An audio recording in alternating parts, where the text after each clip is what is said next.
სოფის შემთხვევა დედოფლის წყაროში დაავადება ზამთრის საძოვარზე ძაღლს დაუდასტურდა. მოკვლევის შედეგად ადგინდა, რომ ინფიცირების წყარო მგელია. სურსათის ეროვნული სააგენტო დაავადების კერაში საკარანტინო ღონისძიებებს ახორციელებს, რაც სავალდებულო ვაქცინაციას, ცხოველების გადაადგილების შეზღუდვას, დეზინფექციასა და ცხოველებზე ვეტერინარულ ზედამხედველობას გულისხმობს. სპეციალისტი მოსახლეობას სიფრთხილისკენ მოუწოდებს.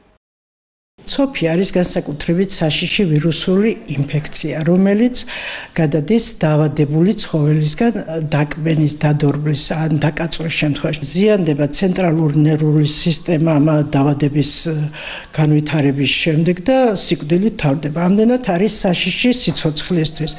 და ადამიანმა თითოეულმა მოქალაქემ უნდა იცოდეს, რომ თუ დაკბინა ცხოველმა აუცილებლად რაიონში არსებობს ანტირაბიული კაბინეტი ჯეოჰოსპიტალის ბაზაზე, უნდა მიაკითხოს, მუშაობს რადიოლოგი, რომელიც გადაწყვეტს მისი მკურნალობის კურსს.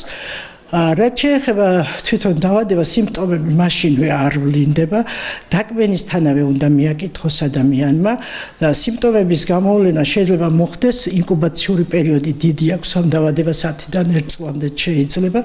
ამდენად გამოსავალი არის პრევენცია. პრევენცია არის ანტირაბიული აცრე